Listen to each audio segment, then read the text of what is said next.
BJP केंद्रीय चुनाव समिति की आज दिल्ली में होगी बैठक। यूपी चुनाव समिति के प्रत्याशियों के प्रस्तावित नामों पर चर्चा होगी। यूपी बीजेपी चुनाव समिति ने 300 नामों की स्क्रूटनी की है, जिनमें से लगभग 175 उम्मीदवारों के नाम लगभग तय हो गए हैं। पहले और दूसरे चरण के चुनाव के 113 सीटों के प्रत्याशियों के नाम भी फाइनल हो गए हैं, जिनका ऐलान केंद्रीय चुनाव समिति अगले 1-2 दिन में कर देगी।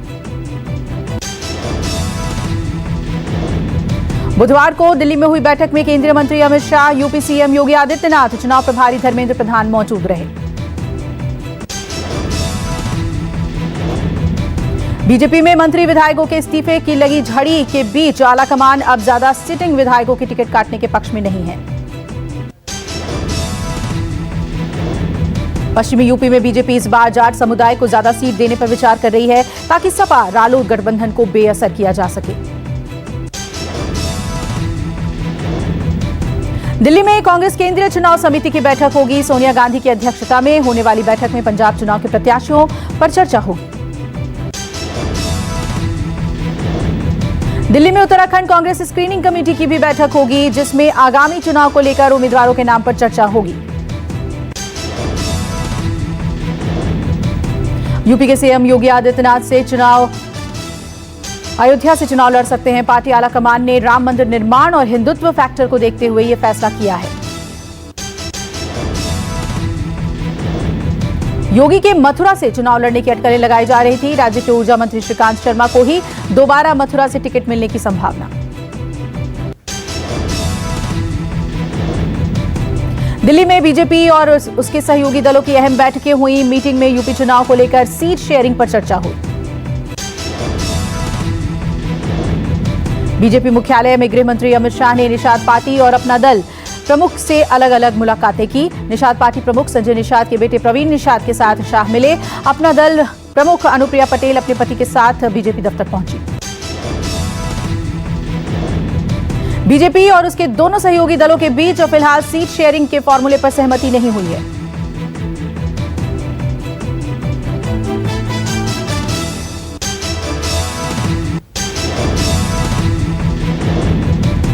यूपी में बीजेपी को लगातार झटके लग रहे हैं। स्वामी प्रसाद मौर्य के बाद एक और मंत्री दारा सिंह चौहान ने पार्टी से इस्तीफा दे दिया है। वन मंत्री दारा सिंह चौहान ने बीजेपी पर धोखा देने का आरोप लगाया। दारा सिंह ने सपा अध्यक्ष अखिलेश यादव से मुलाकात की। दारा सिंह मुख्तार अंसारी की सीट घोसी से चुनाव लड़ने की तैयारी में है। मुख्तार की आपराधिक छवि के खिलाफ सपा दारा पर दांव लगा सकती है। पश्चिमी यूपी में बीजेपी को बड़ा झटका लगा है। मीरपुर से विधायक कद्दावर गुर्जर नेता अवतार सिंह भड़ारा ने आरएलडी ज्वाइन कर लिया। दारा सिंह चौहान फिलहाल मधुबन सीट से विधायक हैं। बीजेपी के कई और विधायकों ने बीजेपी छोड़ने के संकेत दिए। औरैया के बिधुना विधायक विनय शाक्य और जसवंत नगर सीट से मनीष यादव प्रमुख हैं। इन दोनों ने स्वामी प्रसाद मौर्य के प्रति अपनी निष्ठा जताई। योगी कैबिनेट से इस्तीफा देने वाले स्वामी प्रसाद के खिलाफ वारंट जारी। पडरौना एमपी एमएलए कोर्ट ने 24 जनवरी को पेश होने के आदेश दिए। बीजेपी से इस्तीफे के ठीक दूसरे दिन 7 साल पुराने एक मामले में यह वारंट जारी हुआ। स्वामी प्रसाद एक धार्मिक भावनाएं भड़काने का आरोप है। हिंदू देवी देवता को लेकर दिए बयान पर स्वामी प्रसाद ने 2016 से स्टे ले रखा था। अदालत में पेश न होने पर उनके खिलाफ वारंट जारी किया गया है। सपा की सेंधमारी के जवाब में बीजेपी ने भी उसके घर में घुसपैठ की। बुधवार को बीजेपी ने सपा के 2 कद्दावर नेताओं को तोड़ा। सिरसागंज से जीत की हैट्रिक बनाने वाले एसपी विधायक हरिओम यादव और पूर्व एमएलए धर्मपाल सिंह बीजेपी में शामिल हुए।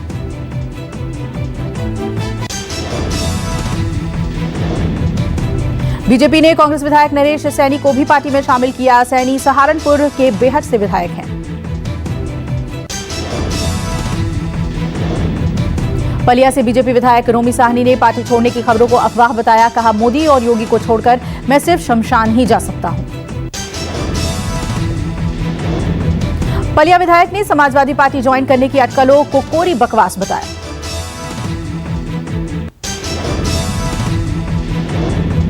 यूपी में सपा गठबंधन की आज पहले और दूसरे चरण के प्रत्याशियों की लिस्ट आ सकती है। राजभर ने बुधवार को यह दावा किया। यूपी में सपा अध्यक्ष अखिलेश ने बुधवार को सहयोगी दलों के साथ अहम बैठक की। लखनऊ में हुई बैठक में सीट शेयरिंग को लेकर तमाम मुद्दों पर चर्चा हुई।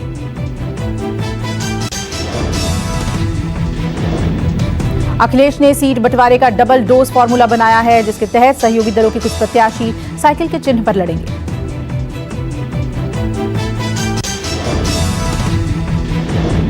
सपा अध्यक्ष 70 से 80 सीट सहयोगी दलों को देने पर विचार कर रहे हैं। आरएलडी को 25 से 30 सीटों का ऑफर हो सकता है। बुधवार की बैठक में आरएलडी प्रमुख जयंत चौधरी गैर मौजूद रहे, जिसे लेकर अटकलों का बाजार गर्म रहा। बिहार में आरजेडी और कांग्रेस के बीच एक बार फिर तनातनी शुरू। विधान परिषद की 24 सीटों के लिए होने वाले चुनाव को लेकर गतिरोध उभरा है। कांग्रेस विधान परिषद की 7 सीटों पर दावा जता रही है, वहीं आरजेडी एमएलसी की सभी 24 सीटों पर प्रत्याशी उतारने की तैयारी में है। आरएलडी ने 2 टूक में कहा कि राज्य में कांग्रेस को अपनी सियासी औकात मालूम है। उधर बिहार कांग्रेस अध्यक्ष 7 सीटें जीतने का दावा कर रहे हैं।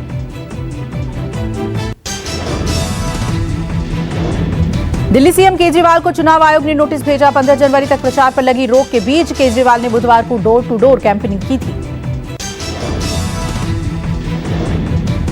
केजरीवाल ने खरड़ में घर घर जाकर जनसंपर्क किया, जिसके खिलाफ कांग्रेस सहित तमाम विपक्षी नेताओं ने आवाज बुलंद की है। चन्नी सरकार में मंत्री राजकुमार वेरका ने सीएम केजरीवाल पर कोरोना फैलाने का आरोप लगाया। केजरीवाल को सीएम चन्नी कोरोना और काला अंग्रेज तक कह चुके हैं। पंजाब में शिरोमणि अकाली दल में बीजेपी की सेंधमारी जारी है। बुधवार को बीजेपी ने अकाली दल को 3 बड़े झटके दिए। जालंधर में पूर्व अकाली मंत्री विक्रम मजीठिया के ओएसडी सहित 2 पूर्व विधायकों ने बीजेपी ज्वाइन कर ली। राज्य चुनाव प्रभारी और केंद्रीय मंत्री गजेंद्र सिंह शेखावत की मौजूदगी में इन नेताओं ने बीजेपी ज्वाइन की। पंजाब में पीएम की सुरक्षा चूक को लेकर यूपी और असम सीएम का बड़ा आरोप। कांग्रेस आलाकमान और पंजाब सरकार पर साजिश रचने का आरोप। यूपी के सीएम योगी ने कहा कि सुरक्षा में चूक एक पूर्व नियोजित साजिश का हिस्सा, जिसके लिए कांग्रेस को देश से माफी मांगनी चाहिए।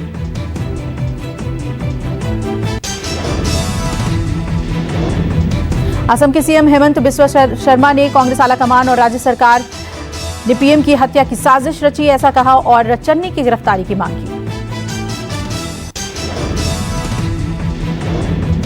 सुप्रीम कोर्ट ने पीएम सुरक्षा चूक की जांच के लिए 5 सदस्यीय कमेटी गठित की। सुप्रीम कोर्ट के रिटायर्ड जज इंदु मल्होत्रा जांच समिति के अध्यक्ष हैं। जांच कमेटी में चंडीगढ़ डीजीपी, एनआईए के आईजी, पंजाब और हरियाणा हाईकोर्ट के रजिस्ट्रार जनरल, एडीजीपी पंजाब शामिल हैं। देश में बेलगाम हो रही कोरोना के हालात पर पीएम मोदी आज बैठक करेंगे। सभी राज्यों के मुख्यमंत्रियों से पीएम 4:30 बजे वीडियो कॉन्फ्रेंसिंग के जरिए मीटिंग करेंगे। बैठक में कोरोना ओमिक्रॉन के हालात की समीक्षा के साथ ही राज्यों में लागू प्रतिबंध और उसके प्रभाव पर चर्चा की जाएगी। पीएम मोदी ने 9 जनवरी को भी कोरोना की तीसरी लहर की तैयारियों को लेकर मुख्यमंत्रियों के साथ संवाद किया था।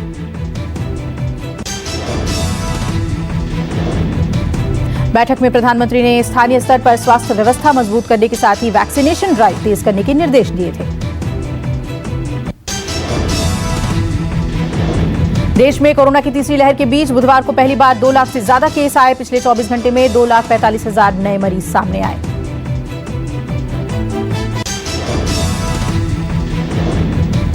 कोरोना से पिछले एक दिन में 379 मरीजों की जान गई। देश में एक्टिव केसों का आंकड़ा 11 लाख के करीब पहुंच चुका है।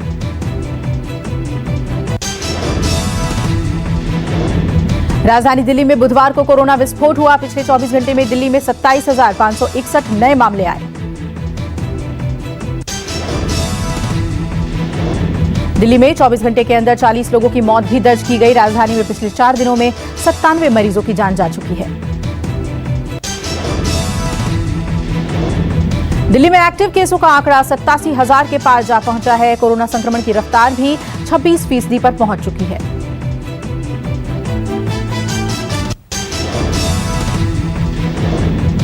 महाराष्ट्र में बुधवार को 46,000 से ज्यादा नए संक्रमित मिले। राज्य में पिछले एक दिन में 32 लोगों की मौत हुई।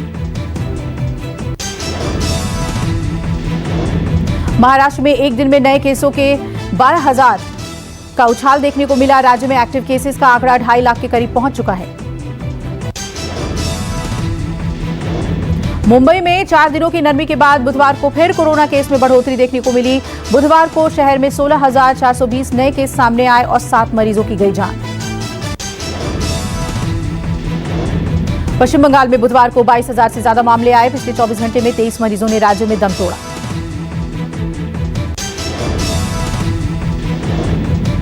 यूपी में पिछले एक दिन में कोविड के 13,000 से ज्यादा केस आए। बिहार में भी संक्रमण के 6,413 नए मामले दर्ज हुए। यूपी के उन्नाव से सांसद साक्षी महाराज के खिलाफ केस दर्ज। देहरादून में धारा 144 के बीच बीजेपी सांसद ने जन्मदिन पर कार्यक्रम किया था। ऋषिकेश के एक आश्रम में अपने जन्मदिन पर कार्यक्रम करने पर साक्षी के अलावा और 50 लोगों पर केस दर्ज हुआ।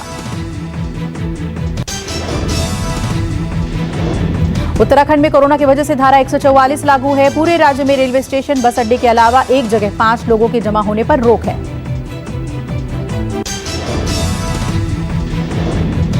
जम्मू कश्मीर पर आतंकियों के खिलाफ सेना का अभियान जारी है। बुधवार को कुलगाम में सुरक्षा बलों ने लश्कर के एक आतंकी को ढेर कर दिया। कुलगाम के परिवहन इलाके में हुए एनकाउंटर में एक जवान भी शहीद हो गया। मुठभेड़ में 3 जवानों के घायल होने की खबर है।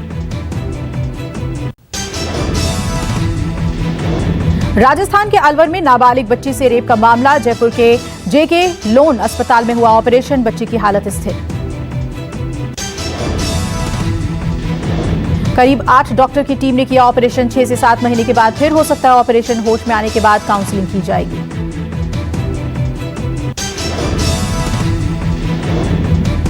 बिहार में पटना में पुलिस पर फिर से हमला। शातिर ठग को गिरफ्तार करने नगर नौसा में पहुंची थी पुलिस टीम पर हमला हुआ।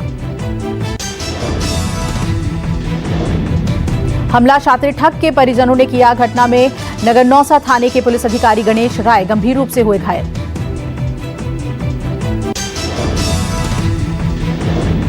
पुलिस पर हमला करके ठग को छुड़ा लिया गया। ठग पर पैसा धोखाधड़ी करने के कई मामले दर्ज हैं। एक साथी ठग को गिरफ्तार किया गया। राजस्थान के भरतपुर में 16 साल की नाबालिग ने की आत्महत्या, जहर खाकर दी जान। 2 युवकों ने किया था गैंगरेप।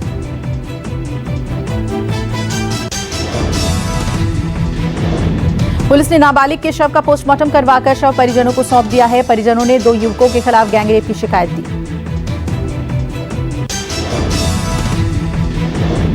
दो युवकों ने बच्ची के साथ गैंगरेप करके उसके अश्लील वीडियो बनाए। नाबालिग कई दिनों से डिप्रेशन में थी।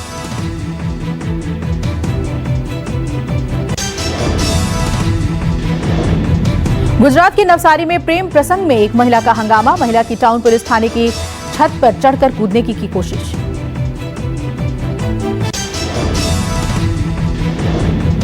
हेड कांस्टेबल की सूझबूझ से महिला काबू में आई और उसकी जान बची। वीडियो सोशल मीडिया पर हुआ वायरल।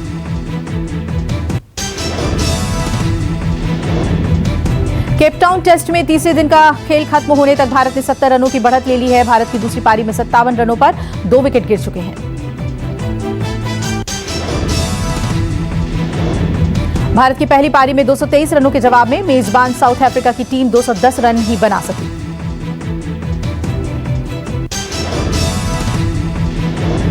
भारत की ओर से जसप्रीत बुमराह ने 5 विकेट लिए, जबकि मोहम्मद शमी और उमेश यादव ने 2-2 विकेट झटके।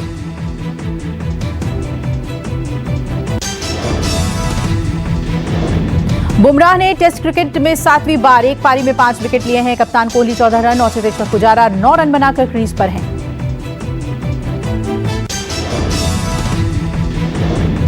केपटाउन टेस्ट में कोहली और अंपायर मरास एरामस में तीखी बहसबाजी। मोहम्मद शमी की वार्निंग देने पर कप्तान विराट ने अंपायर से बहस की।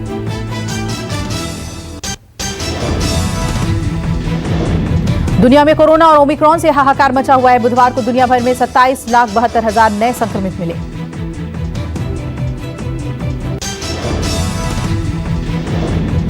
दुनिया भर में पिछले 24 घंटे में 7,847 लोगों की कोरोना से मौत हुई। अमेरिका में सबसे ज्यादा 6,72,000 और फ्रांस में 3,68,000 मरीज मिले। ओमिक्रॉन को लेकर वर्ल्ड हेल्थ ऑर्गेनाइजेशन ने चेतावनी दी। WHO ने कहा कि इस वेरिएंट को हल्का समझना खतरनाक हो सकता है। WHO की कोविड-19 technical lead doctor Maria Van ने लोगों से ओमिक्रॉन को हल्के में ना लेने की अपील की।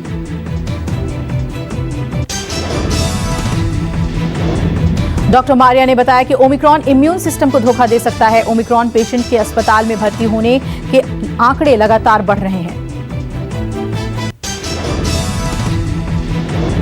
अमेरिका में कोरोना से मचा हाहाकार। एक दिन में 14 लाख से ज्यादा नए मरीज। कोरोना से मरने वालों की संख्या 8 लाख से ज्यादा हुई।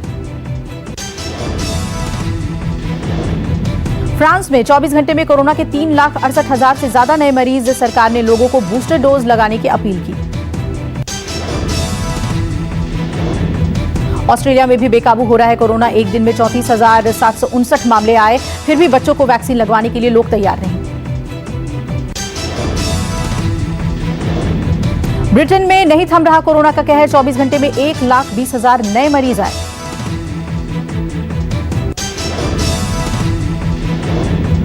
स्वीडन में कोरोना के 70,000 से ज्यादा मरीजों के बाद मचा हड़कंप। अस्पताल में इलाज के लिए बेड और स्टाफ की कमी देखने को मिली। जानवी कपूर, खुशी कपूर हुए कोरोना नेगेटिव। जानवी कपूर ने इंस्टा पर पोस्ट शेयर कर जानकारी दी। अजय देवगन साउथ की फिल्म कैथी के रीमेक में जल्द आएंगे नजर। फिल्म का फर्स्ट लुक अजय देवगन ने इंस्टाग्राम पर शेयर किया। हिना खान का इंडियन ड्रेस में वीडियो हुआ वायरल। वीडियो में कातिलाना एक्सप्रेशंस देती दिखी हिना खान। उर्वशी रौतेला का सिल्वर वेस्टर्न ड्रेस में दिखा अलग अंदाज। वीडियो को लाखों लोग ने पसंद किया।